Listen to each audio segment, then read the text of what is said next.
Bom dia, não consegui entrar no grupo do WhatsApp pelo link. Tá bom, fala comigo no privado que eu salvo o número e adiciono lá. Então, gente, vamos começar aqui a gravação. Já começou, na verdade, né? Então, já tá apresentando aí na minha tela para vocês, né?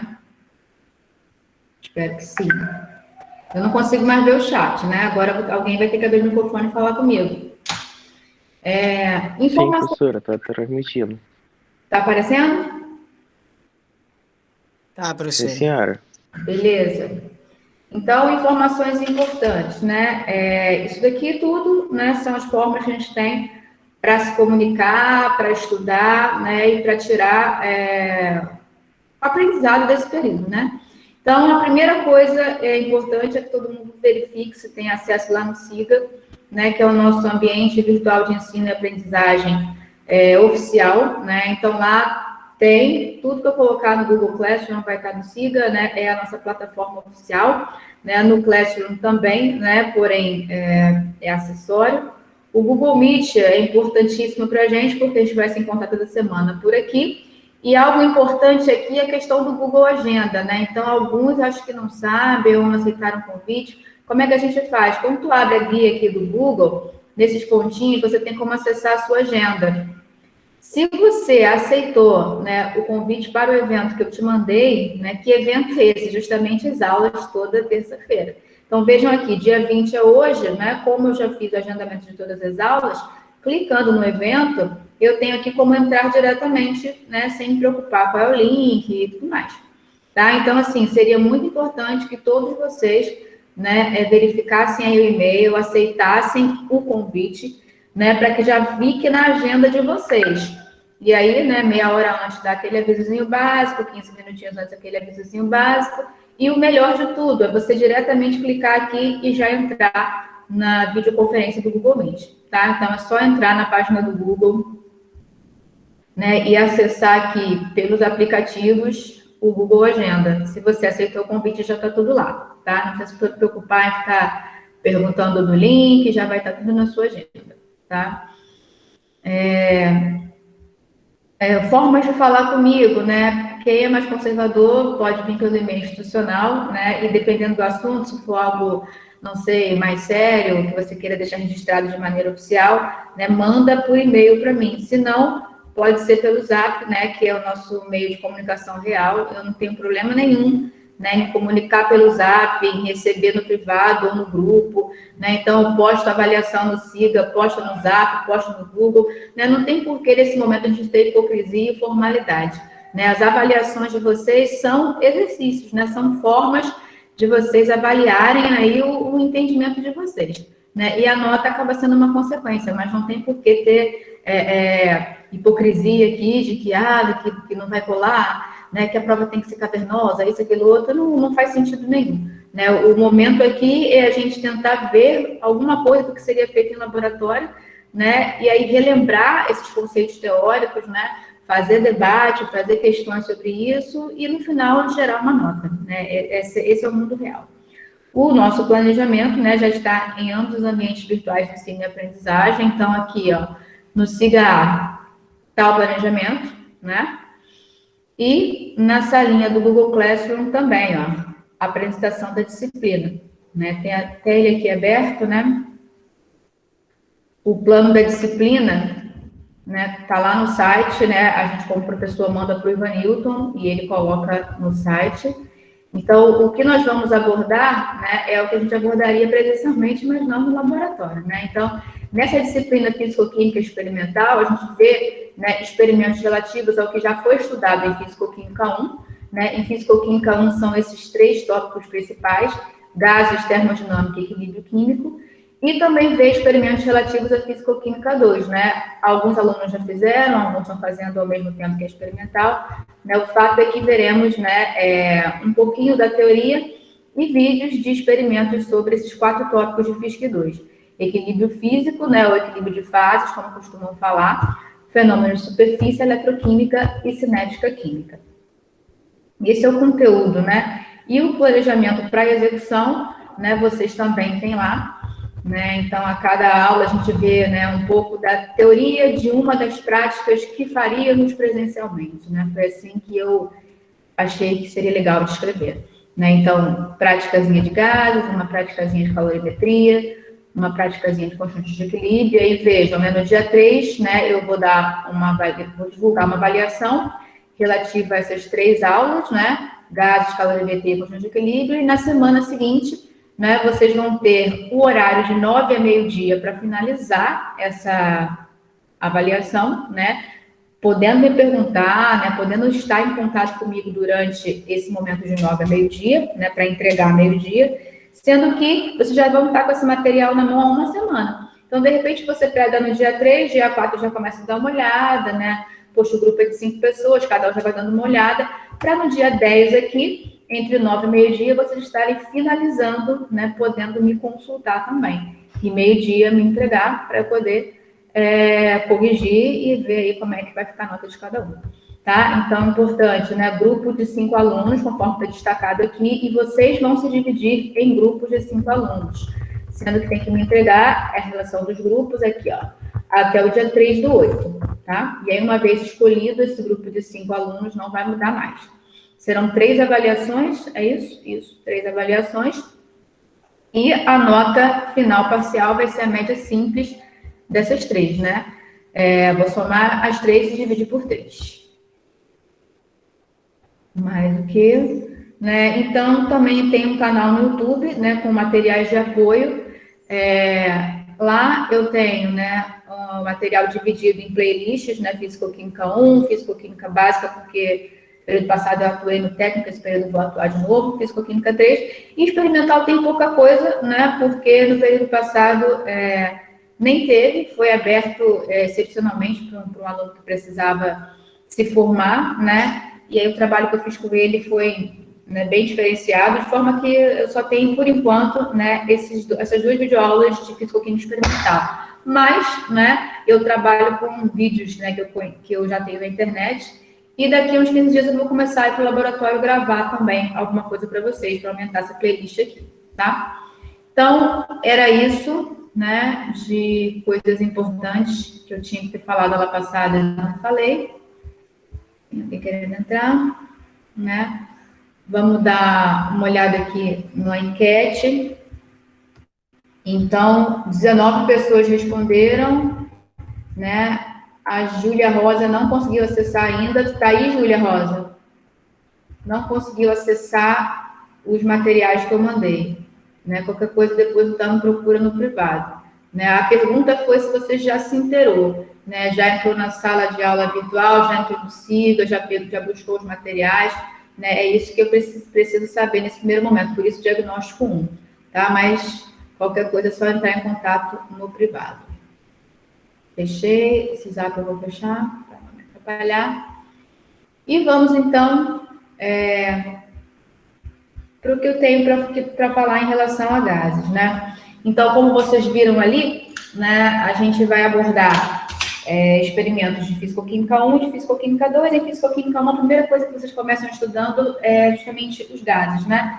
E aí a gente sempre se pergunta, e quando sou eu que dou a matéria, eu sempre falo, por que estudar os gases, né? Então, o primeiro motivo de estudar os gases é porque o nome gás, né, se refere a um dos estados físicos da matéria, sendo esse o estado físico mais simples, né? E sendo que a gente quer entender a matéria, né? Se a gente quer entender o estado líquido ou o estado sólido, é necessário entender o estado gasoso. Então, sendo esse o estado físico mais simples da matéria, né, o óbvio é começar do simples para o mais complexo. Então, por isso que a gente começa estudando os gases, né? E aí tem várias formas de estudarmos os gases, como a gente vai ver mais na frente, né? Tem várias formas de abordar o estudo dos gases.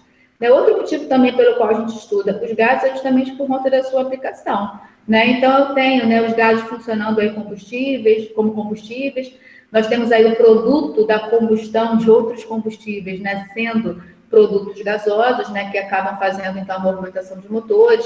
Nós temos também, né, os vapores, né, que carregam energia, né, e aqui a gente pode lembrar aquela questão, né, de vapor e de gás, né, se vocês lembram de um gráficozinho, né, da pressão versus o volume para um gás, o que nós temos? Conforme o volume diminui, a pressão aumenta, né? Esse é o comportamento, né, numa temperatura constante, né, numa isotérmica.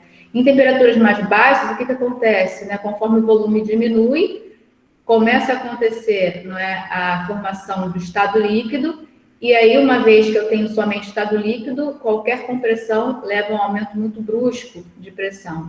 Né? Vocês devem lembrar disso aqui, são as isotermas de Andrews, né? Então, nesse limite, onde o gás tem esse comportamento de se liquefazer por compressão e o comportamento de não se liquefazer por mais que haja compressão, né? Entre essa diferença de comportamento, existe a temperatura crítica, né?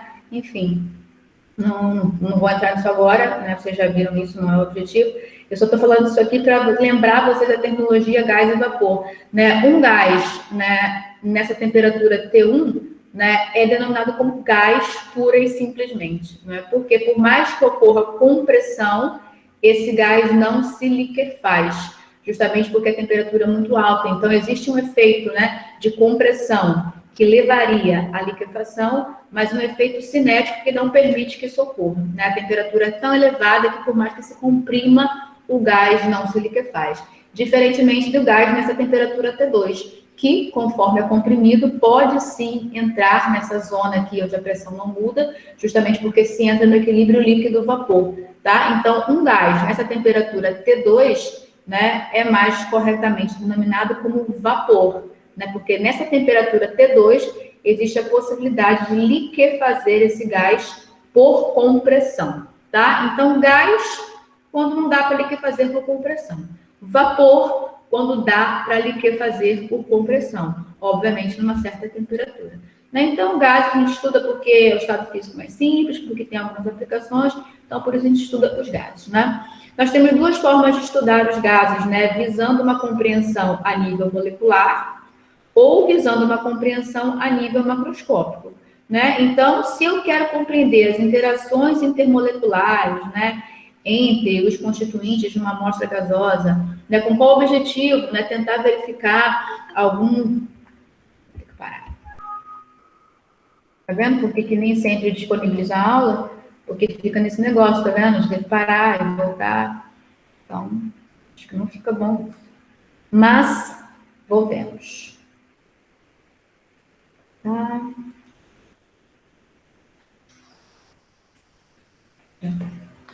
Né? Então, se o nosso objetivo é ter uma compreensão a nível molecular, né, basicamente estudar as interações entre os constituintes de um gás, né, o meu objetivo aqui, certamente, é tentar entender algum desvio de pressão.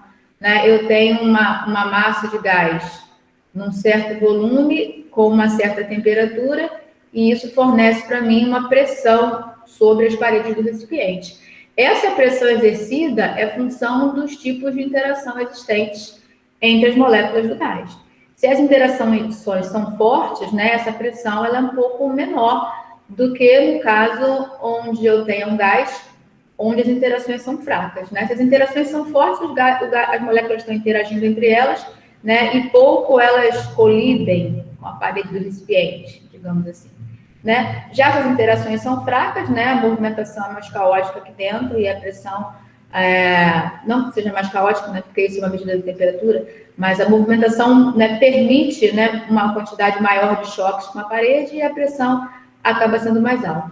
Né? Então, para entender esses desvios, né, observados na pressão, é necessário entender, nesse tipo, as interações existentes entre as moléculas do gás. Isso seria, então, um estudo a nível molecular. Né?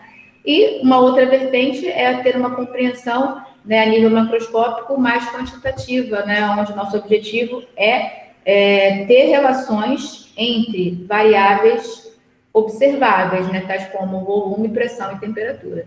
E o que a gente vê em Físico-Química 1 é justamente essa vertente aqui, né, de uma compreensão quantitativa que visa relacionar, né, as propriedades observáveis, volume, pressão e temperatura. Né?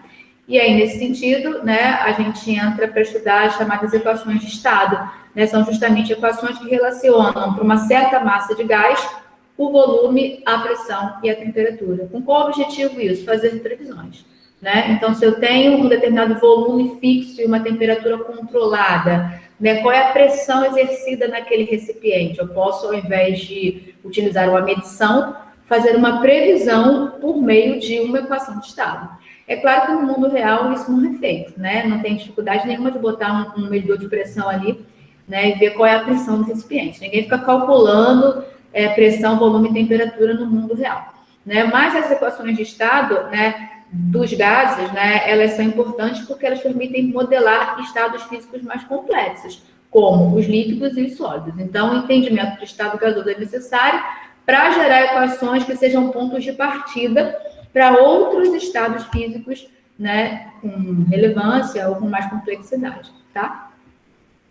E aí, em Físico-Química 1, a gente vê essas 3 equações de estados aqui, né? A equação de Clapeyron, todo mundo vê, a equação virial, todo mundo vê, e a equação de Van der Waals, todo mundo vê. Sendo que existem várias outras equações de estado. O que é uma equação de estado? Né? Uma equação que relaciona a pressão, o volume e a temperatura de uma amostra gasosa.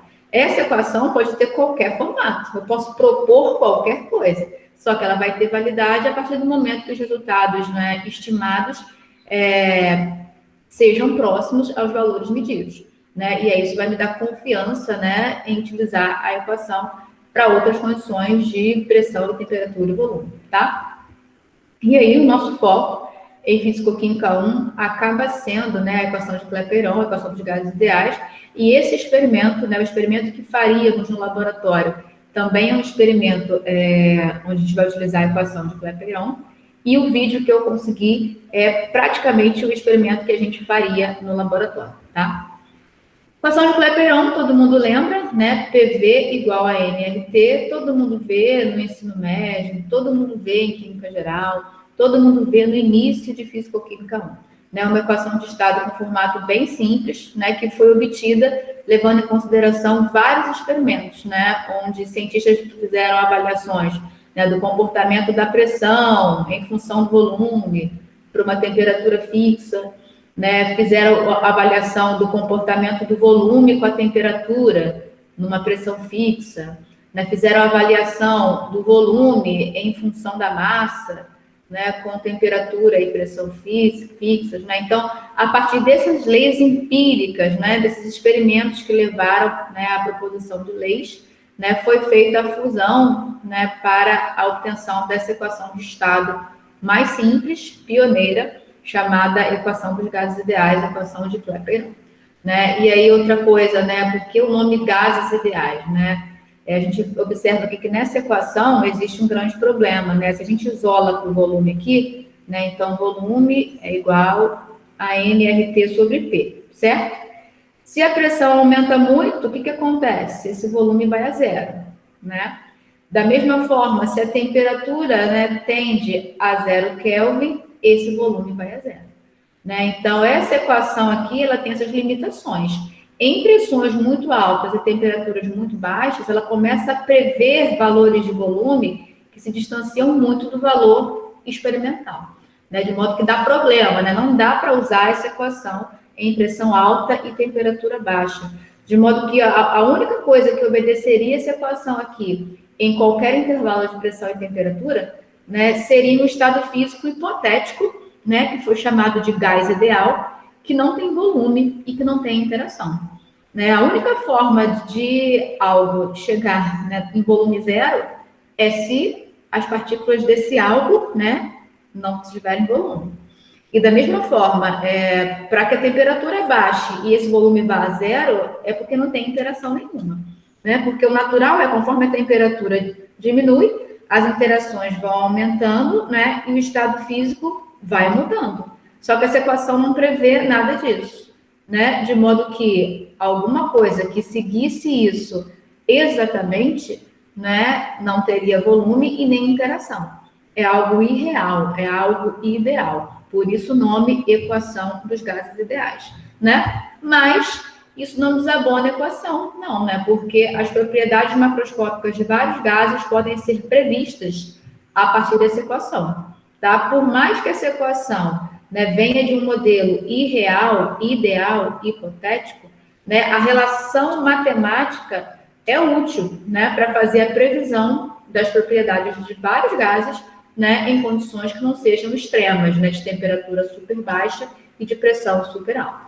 tá? Então, aqui a gente pode distinguir, né, modelo físico de modelo matemático. O modelo físico é doideira, né? Porque volume zero é interação zero, não existe. O modelo físico realmente é loucura. Mas o modelo matemático tem a sua utilidade. PV igual a nRT consegue descrever, sim, né, o comportamento da pressão, do volume e da temperatura para uma certa massa de gás em condições que não sejam extremas, de baixa temperatura e de alta pressão, né? E, por exemplo, também, quanto menor, né, o volume molecular, mais a situação real se aproxima, né? Deixa eu abrir um em branco aqui, né? Então, eu tenho uma molécula, eu tenho um gás formado por moléculas pequenas, né? Então, imagine, eu tenho moléculas muito pequenas. Notem que o volume das moléculas é praticamente desprezível em relação ao volume do recipiente. Então, eu poderia realmente assumir que quando eu comprimo isso aqui, imagina que eu tenho um êmbolo aqui, quando eu comprimo, né, eu quase que chego a zero. Né? Então, eu tenho uma situação real, onde as moléculas têm o seu volume, sim, mas é um volume pequeno, de modo que até poderia haver alguma correspondência física com esse modelo louco aí de gás ideal. Da mesma forma, se as moléculas são apolares, as interações entre elas são baixas, são pouco intensas, né? Então, até poderia também aproximar, né, que para esse meu gás, né, além das moléculas serem pequenas, as interações são quase zero, então o comportamento dele deve ser muito bem descrito pela equação dos gases ideais. É o caso do gás hidrogênio, né? Por isso, nesse experimento, a gente vai usar o gás hidrogênio, porque é um gás que não é gás ideal, porque o gás ideal não existe, né? Todo gás é gás ideal, né? Mas é um gás que fisicamente, né, tem propriedades que são mais ou menos próximas desse tal gás ideal aí. Moléculas pequenas e interação quase nula entre elas, tá? Então, não é porque o modelo físico não é bom que o modelo matemático não tem a sua utilidade. E como tem? A equação de gases ideais dá para ser utilizada com vários gases em condições que não sejam extremas. Agora, eu vou pegar aqui um butano. Poxa, o butano já é uma molécula maior, né? Já a previsão de alguma propriedade, usando a equação dos gases ideais, já vai ser pior quando eu utilizo o butano do que quando eu utilizo o hidrogênio, né? O metano, né? O metano no estado gasoso não é uma molécula pequena e é uma molécula polar, né? Então se distancia muito fisicamente do modelo físico do gás ideal, mas eu posso de repente usar o modelo matemático em alguma condição que não seja extrema. E posso ter uma coincidência muito boa entre, por exemplo, um volume medido e um volume calculado, né? Então, apesar da molécula não ter nada de ideal, as condições de pressão e temperatura, né, nas quais eu estou, acabam podendo, né, eu acabo conseguindo prever, né, por meio de cálculos, um valor que seja comparável ao medido. Então, por isso que eu coloquei aquele slide anterior, né? A gente não pode também condenar a equação dos gases ideais, não, porque ela tem a sua utilidade, tá? Ela aqui em vermelhinho. Né? Utilizando essa equação, né, o nosso experimento vai ser um experimento utilizando hidrogênio, seria um experimento utilizando o gás hidrogênio para a determinação da constante dos gases ideais e para a determinação do volume de um gás nas CNTP. Na verdade, o volume molar, né, do hidrogênio nas CNTP. Então, olhando para essa equação aqui, né, não tem dificuldade nenhuma da gente ver que basta isolar esse R, né? Então, PV sobre NT. Né, de modo que, se eu tenho uma medição, né, se eu tenho uma certa massa de hidrogênio que eu posso converter no número de mols, né, que está numa certa temperatura, ocupando um certo volume e exercendo uma certa pressão, não tem dificuldade nenhuma para poder obter esse R. Né? Eu tenho que ir para o laboratório e gerar esse N numa certa temperatura, exercendo um certo volume, ocupando um certo volume, exercendo uma certa pressão. Então, isso daqui me permite cumprir a primeira parte desse experimento. Né? Eu só preciso ter confiança na quantidade de gás que está exercendo um volume, ocupando um volume, exercendo uma certa pressão. Agora, para determinar o volume molar nas CNTP, né, se vocês lembrarem, né, CNTP, né, significa condições normais de temperatura e pressão, que não, na verdade não são nada normais, né, porque correspondem a uma temperatura de 0 graus Celsius e uma pressão, né, ambiente aí de 1 atm.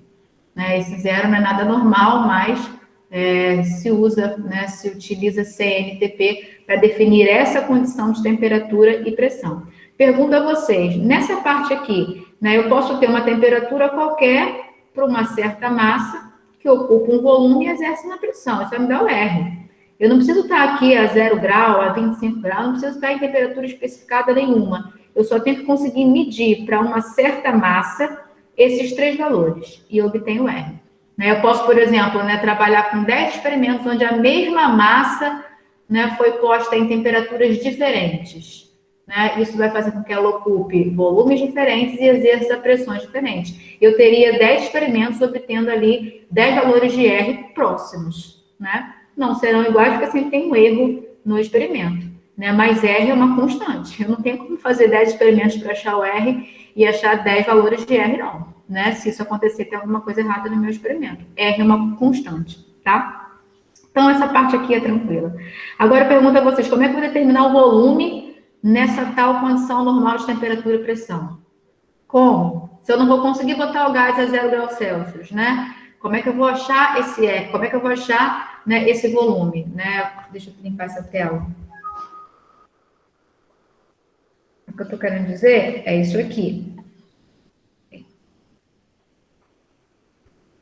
Para achar esse R, né, basta eu isolar PV sobre NT é igual a R. Qualquer condição de temperatura, pressão e volume para uma certa massa vai me dar esse R. Eu não tenho obrigatoriedade de estar trabalhando em alguma condição de temperatura e de pressão específicas. Não tenho.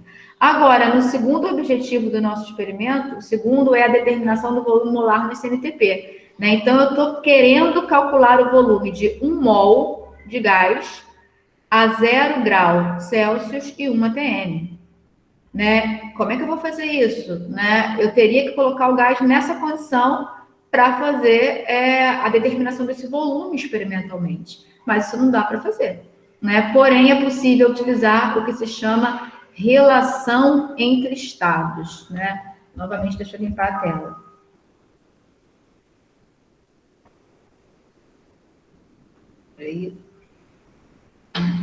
Eu tenho gás nas condições do laboratório, né? Eu tenho uma certa quantidade de hidrogênio que eu vou produzir, que vai ocupar um certo volume, numa certa pressão, numa certa temperatura, exercendo uma certa pressão. Eu tenho essas condições do laboratório, né? Eu tenho gás nessas condições, é o que eu chamo de estado 1. Eu posso relacionar esse estado 1 a um estado 2, justamente, né, relativo a essas tais condições normais de temperatura e pressão, onde eu tenho essa quantidade de gás ocupando um outro volume, obviamente, né, porque eu estou agora na condição de temperatura graus Celsius e na pressão de 1 atm. Isso daqui eu consigo fazer experimentalmente e consigo relacionar por meio de uma equação na qual, né, a partir da qual eu possa estimar esse volume. A partir da equação, eu ajusto a temperatura e a pressão e faço cálculo do volume, já que eu não consigo experimentalmente colocar o gás nessa condição normal de temperatura e pressão, tá? Então, a primeira parte do experimento, basta eu ter o gás em um determinado estado para que eu possa isolar o R e determinar o seu valor. No segundo objetivo, não tenho como colocar o gás no CNTP, mas eu consigo relacionar a CNTP com a condição laboratorial, tá? Então, relações entre estados, relação entre estados, né? É aquela P1, V1 sobre T1 igual a P2, V2 sobre T2. Né? Da onde que vem isso, né? No meu estado 1, eu tenho lá o gás, né? Na sua pressão 1, no seu volume 1, a sua massa, né, ou nos mols, na temperatura T1. Esse é o estado do laboratório, que eu consigo ajustar, né? Ajusto a temperatura, ajusto a pressão, tenho volume. A minha o segundo estado é as condições normais de temperatura e pressão, onde eu terei, né, uma segunda pressão, obviamente um segundo volume, a mesma massa de gás R é a constante e uma nova temperatura. Se eu isolo o NR daqui, né, eu tenho PV sobre T. Da mesma forma aqui, se eu isolo o NR, eu tenho PV sobre T. Se a massa é a mesma e R é uma constante, eu posso igualar, e aí a gente chega em P1, V1 sobre T1 igual a P2, V2 sobre T2, tá? E isso vai nos permitir determinar, né, cumprir o segundo objetivo do experimento. Eu posso usar como condição inicial as condições medidas em laboratório e relacionar essas condições com as CNTP, tá? Então, aqui está a descrição do experimento que a gente faria no laboratório, que não é exatamente igual ao vídeo que eu passei para vocês, né? A gente faria um experimento com mangueirinha, né, que geralmente dá até uma dificuldadezinha, porque as mangueiras podem estar meio porosas, e aí o gás fica acoplado ali. Esse vídeo que eu consegui, achei interessante, né? Eu tenho uma bureta para medir o volume melhor, né? E não tem esse problema da mangueira, né? Então, o objetivo é, né, obter o R e obter o volume molar, né? Então, eu peço que vocês vejam o vídeo, quem ainda não viu, né? A professora está explicando direitinho, né? O procedimento dela não é exatamente igual ao que eu propus. Inclusive, voltando, eu vou fazer o jeito dela, que fica melhor, né? A mangueirinha atrapalha demais. E aí, né, aqui estão os resultados, mas para quem não viu, o que foi feito foi o seguinte, né? Numa bureta, né, foi feita a adição de ácido clorídrico, e cuidadosamente foi feita a adição de água. Nessa parte aqui foi preso um chumaço de gaze contendo um pedacinho de zinco, né? E depois, né, com a torneirinha fechada, né, obviamente, né, isso foi preso aqui direitinho, com um fiozinho de cobre. Então, aqui está um pedacinho de gaze com um pedacinho de zinco, e isso foi preso com um fio de cobre. E esse sistema aqui foi emborcado numa proveta grandona, né? De modo que a torneira ficasse para cima. Então, deixa eu tentar desenhar aqui, contendo água, né? Então, o negócio ficou assim. Torneirinha para cima. E aí, quando essa bureta ela é emborcada, o que acontece? O ácido começa a descer e entra em contato com o zinco, né? Quando o zinco entra em contato com o ácido, ele se oxida, né, e reduz os íons de hidrogênio com formação de hidrogênio molecular. E aí, o gás vai subindo, né? O líquido é deslocado por meio da gase. E aí, quando todo o zinco é consumido, acaba que fica um espaço vazio, né, teoricamente vazio, em cima da bureta, mas não é, né, é justamente o gás, né? Então, no final, né, o líquido desce por meio da gase e o gás formado vai subindo e ocupando espaço. Conforme o gás vai subindo e ocupando espaço, o líquido vai descendo. Então, no final, existe aqui um volume a olho nu vazio, mas na verdade não é vazio, né? É o volume que o gás de hidrogênio formado está ocupando, mas também o vapor de água, né, está ocupando. Nós temos aqui uma mistura do gás de hidrogênio produzido pela reação entre o zinco e o ácido com o vapor de água, né? Toda a água na condição ambiente, né, água líquida, está em equilíbrio com uma determinada quantidade de vapor, né, em função da temperatura. Então, se eu coloco um copo de água em cima da mesa, eu tenho sobre aquela interface água no estado gasoso, que eu preciso chamar de vapor, né, uma vez que está em equilíbrio com o estado líquido. Então, nesse experimento, além de ter hidrogênio formado na reação do metal com ácido, tem vapor de água, tá? Então, a reação é basicona, né, zinco com 2 mols de hidrogênio, né, se oxida e gera gás hidrogênio. Então, o que acontece? Depois que todo, né, o pedacinho de zinco reagiu e as bolinhas pararam de se formar, eu tenho lá o meu volume relativo à mistura gasosa, né, que tem uma certa pressão, que tem uma certa temperatura, e é interessante, é necessário que eu saiba a quantidade de hidrogênio produzida ali. Porque qual é o meu objetivo com isso, né? Através da pressão, do volume e da temperatura, obviamente, conhecendo a massa, determinar a constante. Esse é o meu primeiro objetivo, né? Então, eu preciso saber qual é a quantidade de gás está ocupando aquele volume nessa temperatura do laboratório e exercendo uma determinada pressão, tá? Então, esse N aqui, eu preciso saber quanto de gás hidrogênio tem aqui dentro. E aí eu pergunto para vocês, como é que a gente vai saber isso? Né? Obviamente, é a partir dessa equação aqui, na qual eu preciso ter confiança na massa de zinco utilizada, né? Porque a quantidade de íons de hidrogênio a gente usa em excesso, parece que ela usa 20 ml a 6 molar, então é ácido pra caramba, né? Obviamente, eu não tenho como determinar a quantidade de hidrogênio formada em função dessa quantidade de íons H+, porque isso foi posto em grande excesso. Logo, eu preciso relacionar com a massa de zinco utilizada. Então, nesse experimento, o primeiro detalhe é esse. Se eu não tiver certeza na massa de zinco, eu não tenho como fazer o cálculo estequiométrico para determinar a quantidade de gás gerada, tá? Então, isso aí já é a primeira limitação. Outra limitação é, de repente, haver algum vazamento, né, por essa torneirinha, e faça com que eu perca, né, alguma quantidade de gás, tá? Mas, né, considerando que não tem vazamento e que eu tenho certeza na massa de zinco, eu não tenho nenhum problema em determinar o número de mols de hidrogênio formado e que está lá em cima da minha bureta invertida, tá? Então, de acordo com o roteiro, 0,04 gramas de zinco, né? Então, eu faço a relação, né? Acho que é 65 gramas, né? 65 gramas de zinco formam 1 mol de gás hidrogênio.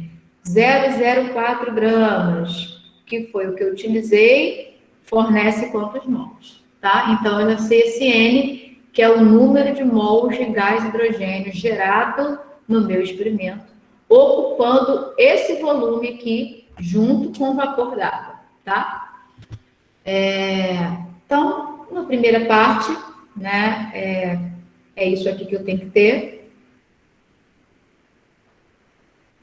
Isso aqui sai pelo cálculo, acabei de explicar. Essa temperatura é a temperatura do laboratório, a gente pega na boa. Esse volume é o volume lido. E agora eu pergunto para vocês, e essa pressão, gente? Essa pressão qual é? É a pressão total, é a pressão ambiente? Agora a gente tem que lembrar aqui do conceito de pressão parcial, né? Se esse N é o número de mols de gás hidrogênio, esse volume é o volume lido e essa temperatura é o volume laboratório, essa pressão é a pressão parcial do gás hidrogênio, né? Então, vocês já entenderam isso. Lá em cima da bureta, o que nós temos é uma mistura de hidrogênio e vapor d'água, né? Então, o conceito de pressão parcial, ele independe de eu tratar a mistura como uma mistura ideal ou uma mistura real. Se eu tenho uma mistura gasosa, existe o conceito de pressão parcial, que é a pressão que cada componente exerceria se estivesse sozinho nas condições de temperatura e pressão da mistura. Então, vejam, eu tenho a temperatura do laboratório, que é a temperatura da mistura, eu tenho o volume lido, que é o volume da mistura, e tenho a quantidade de hidrogênio. Então, isso aqui cai exatamente na definição de pressão parcial. Essa pressão só pode ser a pressão parcial, porque é a pressão associada ao hidrogênio nas condições de volume e temperatura da mistura, tá? Então, pressão parcial, né, é o que eu vou substituir ali. Só que, experimentalmente, eu tenho como ter acesso à pressão total, né, a pressão do laboratório, que eu posso converter na pressão da mistura. Quando vocês verem o vídeo, vocês vão entender direitinho. Depois da reação terminada, é necessário ajustar os níveis entre o interior da bureta e o exterior da proveta, para poder garantir o ajuste da pressão interna à pressão ambiente, que é a pressão do laboratório que eu consigo determinar experimentalmente. Ou seja, a pressão total, né, da mistura é a pressão do hidrogênio mais a pressão do vapor da água. Essa pressão total eu ajusto como sendo a pressão do laboratório e eu acesso isso no laboratório. Então, a pressão do laboratório está ok para mim. A pressão do vapor d'água também está ok para mim, porque eu tenho como acessar, né, por meio de uma tabela de pressão de vapor. Né? Para a temperatura do laboratório, para a temperatura ambiente, qual é a pressão de vapor da água? Eu acesso. Né? Então, eu tenho tanto a pressão total do laboratório da mistura, como a pressão de vapor da água. Isso me permite determinar, então, a pressão parcial do hidrogênio. E é isso que entra aqui com o volume lido, com a temperatura do laboratório e com o número de mols de hidrogênio para fornecer o R, tá? E aí, fazendo tudo direitinho, a gente consegue ter um valor não muito distante, né, do 0,082 atm litro por mol Kelvin, tá? Então, o nosso sonho aqui é achar 0,082. Mas nem sempre a gente acha, por quê? Vejam aqui. Deixa eu trocar a cor da caneta que tá feio já. Se eu não tiver, né, certeza na quantidade de gás hidrogênio formada, né, e isso pode ocorrer dependendo da impureza, né, da quantidade de impureza do zinco. Né? Então, se eu tenho uma massa de zinco que eu pesei 0,04, mas na verdade 0,03, né, eu vou estar fazendo uma conta errada. Eu vou estar propondo que tem mais hidrogênio do que na verdade tem, porque tem impureza no metal utilizado. Isso é normal, né? Isso é normal. Então, é um erro comum, né, da gente cometer, já é esperado, e que faz com que esse valor aqui se distancie do valor da literatura. A temperatura do laboratório é tranquila, a gente não costuma ter problema na determinação. Da mesma forma, a pressão parcial, né?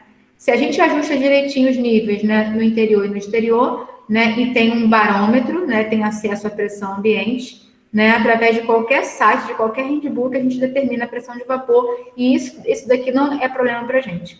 Geralmente, o que dá mais problema na determinação desse R é esse N, que pode sair muito errado, dependendo da quantidade de impurezas, né, que tenha na minha amostra de zinco. E esse volume lido também, eu posso ter vazamento, eu posso ler ele errado, né? Então, basicamente, o que nos leva a erro nesse primeiro objetivo é dificuldade aqui no cálculo de N real e dificuldade na obtenção do volume lido, que é justamente o que a gente obtém experimentalmente, né? Pressão e temperatura a gente mede e experimentalmente a gente obtém esse volume. Se tiver erro nesse volume, aí complica, né? Mas limitação do aparato que a gente tem disponível para fazer esse experimento, tá? Então, acredito que ninguém tem dificuldade, né, em entender esse primeiro objetivo. Vamos para o segundo objetivo.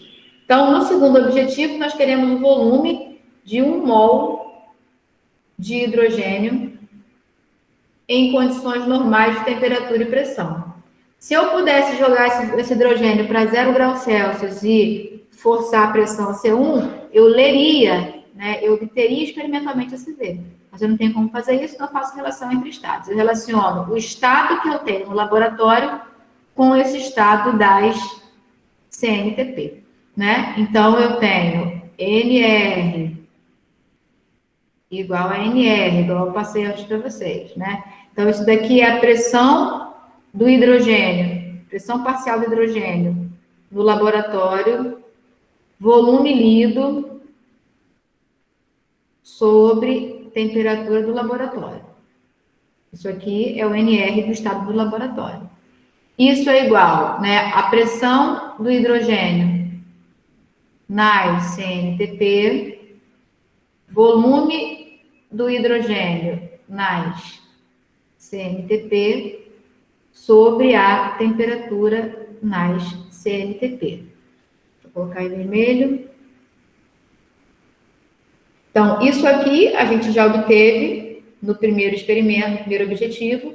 Isso aqui foi justamente o que obtivemos na prática. Isso aqui foi determinado no laboratório.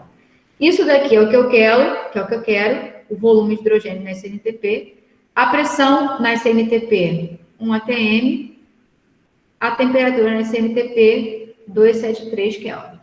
Agora eu pergunto a vocês, né? Quando eu substituo tudo isso, determina esse volume. Esse já é o volume de 1 mol? Quem vai me responder? Esse já é o volume molar? Tem alguém aí? Mesmo que não responda a pergunta, só já responde se tem alguém aí, porque às vezes a conexão cai. Tem sim, prof. Beleza, então a conexão não caiu. Não é, esse valor aqui não é ainda o volume molar, né? Porque ele está relacionado a esse N, ó, Que N é esse? A quantidade de hidrogênio formada a partir do zinco que eu usei no experimento, que não é 1 mol, é muito, muito, muito, muito menos, né? Porque a quantidade usada de zinco é muito pequena. Tá? Então, nesse experimento, né, quando eu faço essa relação entre estados e determino esse V, esse volume é para o N de hidrogênio que eu estou calculando, levando em consideração a massa de zinco. Então, não é ainda o volume molar. O que eu vou ter que fazer é o volume do gás hidrogênio na CNTP que eu obtive corresponde a esse número de mols de hidrogênio com o qual eu trabalhei. Qual é o volume molar do gás hidrogênio na CNTP se eu tivesse, né? Qual seria se eu tivesse 1 mol? Tá? Então, no meu experimento, eu obtenho isso aqui, o volume do hidrogênio na CNTP. Não o volume de 1 mol de hidrogênio, que é o objetivo. Né? Feito isso, eu preciso fazer depois uma relação com 1 mol para chegar no meu objetivo, que é o volume molar do gás hidrogênio na CNTP. Tá? Então, vamos dar uma olhada aqui nos resultados que a professora obteve. Ó. Então, olha, no laboratório ela mediu a temperatura de 24,5, né? Com o barômetro do laboratório, ela mediu a pressão ambiente, né? Com a temperatura do laboratório e um handbook, né? Ela obteve 2 valores de pressão de vapor, né? Parece que no 24,5 não tinha dado, né? Tinha dado em 24,4 e 24,6. Né? Então, será necessário fazer uma interpolação aqui para saber a pressão de vapor da água na temperatura do laboratório. Né? E o volume que ela leu, né, foi 16,2. Né? Então, vamos agora fazer a simulação aqui dos cálculos usando os valores. Né? Epa, peraí. Deixa eu limpar tudo. Eu fui boba, já era para ter feito antes. Então, no objetivo 1, R é igual à pressão parcial do hidrogênio, volume lido, sobre N do hidrogênio, temperatura do laboratório.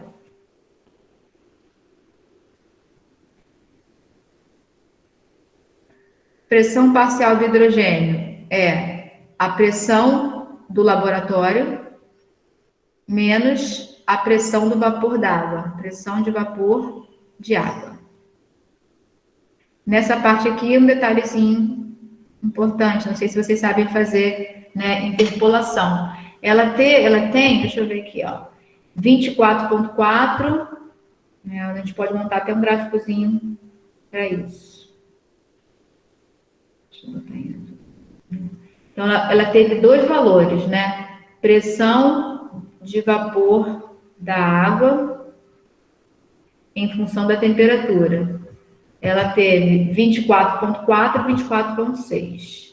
Então, 24,4, 24,6. E, obviamente, 2 valores de pressão de vapor. 24,4, 22,9. Então, tá aqui, ó. A 24,4 graus Celsius, a pressão de vapor da água é 22,9 milímetros de mercúrio. A 24,6 é 23,1. 23,1. O valor que a gente precisa, relacionado à temperatura do laboratório, é 24,5, mas eu não tenho o valor de pressão. Admitindo, né, que o intervalo aqui é bem pequeno, de modo, né, que eu possa assumir um comportamento linear para a pressão de vapor, né, eu posso obter dessa equação de reta, chegar no valor que me interessa de pressão de vapor. Né? Então, é esse valor X aqui que me interessa. Né? Então, as calculadoras têm essa opção de regressão linear. Você informa lá 24,4, 22,9. Ela vai entender como primeiro par ordenado. Aí, depois você informa para a calculadora 24,6, 23,1. Ela vai entender como segundo par ordenado. E com isso ela vai montar uma equação de reta que vai te permitir, nesse intervalo, fazer, né, a obtenção de qualquer valor de pressão de vapor. Uma vez que a reta foi montada, 24,5x a calculadora te fornece, tá? Então, peço que vocês façam isso, olhem a calculadora de vocês, vou até tentar fazer um videozinho sobre isso, né? A minha videoaula vai ser sobre isso, ensinando a fazer a interpolação linear, com calculadora e sem calculadora, não tem dificuldade, porque a gente tem que ter uma equação de reta, para que a gente possa, a partir de qualquer valor de x, que é a temperatura, obter o y correspondente, tá? Então, para essa pressão parcial de hidrogênio, está aqui, né? Ela obteve no laboratório 76,39 centímetros de mercúrio, né? Vai descontar a sua pressão parcial. O volume que ela leu é 16,2 ml. Aqui, atenção, né? Se eu uso a pressão do laboratório em milímetros de mercúrio e a pressão de vapor em milímetros de mercúrio, não tem problema nenhum. Isso vai impactar só na minha unidade de R. Eu não preciso ter o R em ATM, litro por mol, Kelvin. Pode ser qualquer unidade de pressão e de volume. O que não pode mudar é a temperatura, que tem que ser sempre em Kelvin. Então, se eu usar as duas em milímetros de mercúrio, se eu usar o volume em ml, 16,2 ml, né, e a temperatura do laboratório tem que ser em Kelvin. Quanto é que ela tinha? 24,5 mais 273. Então, vai dar um valor aqui em Kelvin. Se substituir esses valores, o meu R vai dar um número, né? Em qual unidade? Milímetros de mercúrio, ml por mol Kelvin. Não está errado, né? Eu tenho uma unidade de pressão, uma unidade de volume por mol Kelvin. Né? Depois eu posso converter para ATM litro, para que eu possa fazer a comparação com o valor já conhecido de 0,082, tá? No segundo objetivo, já tinha feito tudo isso, bobinha.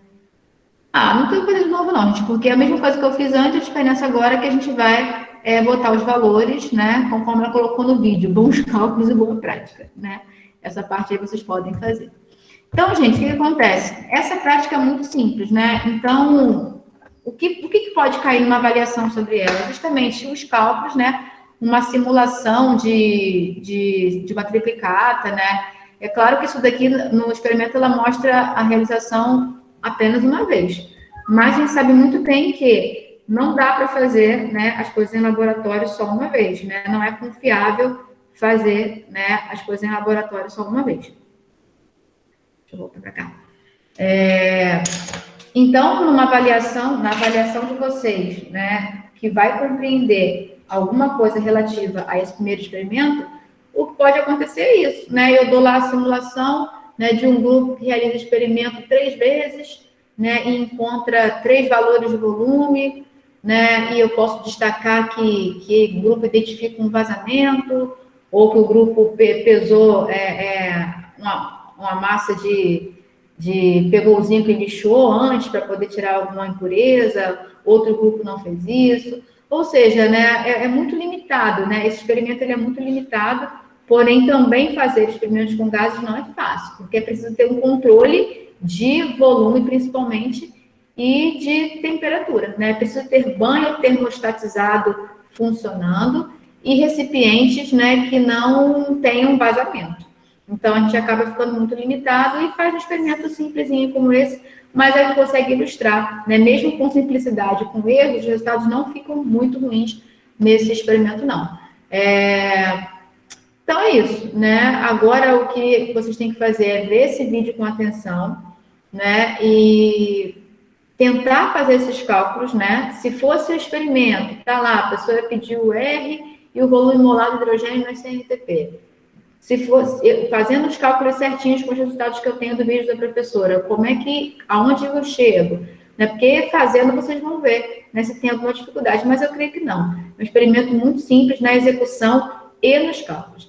Porém, né, como a gente não está fazendo, né, as aulas de verdade no laboratório, a avaliação não fica restrita somente ao experimento, né? Se o assunto é gases ideais, na avaliação pode ter uma questão puramente teórica sobre gases ideais, né? Então, aí a oportunidade de estudar gases ideais de novo, de me perguntar, de pegar o livro, de interagir, tá? Então, estou sendo bem clara, a avaliação é em grupo, cada grupo terá uma avaliação diferente, claro que dentro dos mesmos temas, né? E não vai ser uma avaliação com base somente no experimento. No presencial, a gente faz assim, a prova é, né, relativa a coisas vistas no laboratório.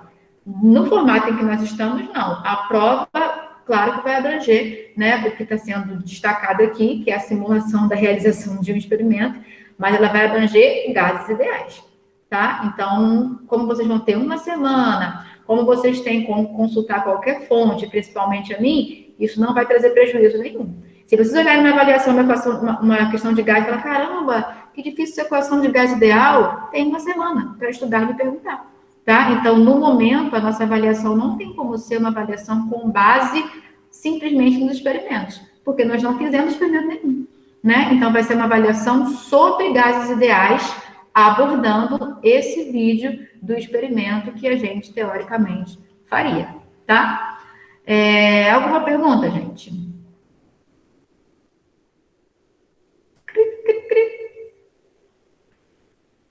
Nada, né?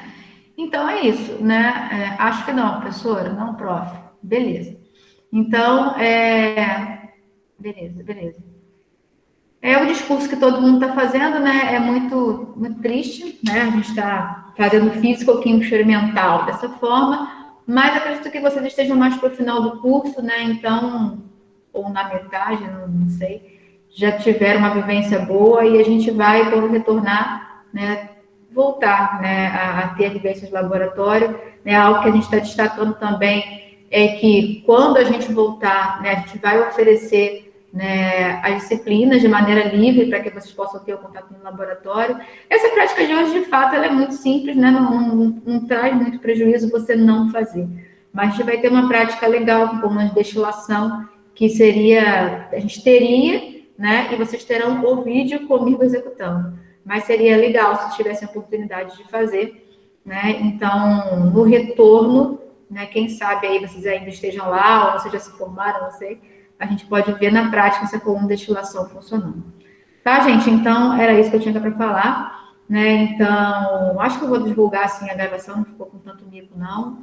Então, tem vídeo, na minha playlist de Físico-Química 1, tem coisas de gases, vale a pena ver, né? Porque a avaliação não vai ser só desse experimentozinho simples, não. Vai ser sobre gases ideais, tá? Então, veja lá material de gases ideais, né? E eu estou aqui para ajudar, né, e não se acanhe, né? Deixo bem claro e gravado.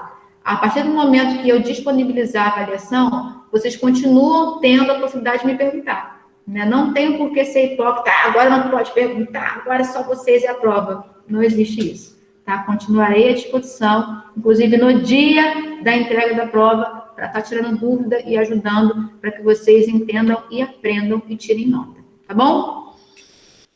Valeu, professora. Beleza, professora, gente. obrigada. Fiquem com Deus. Até mais. Tchau, tchau. Beleza, prof. Obrigado. Beleza, Pedro. Tchau, tchau.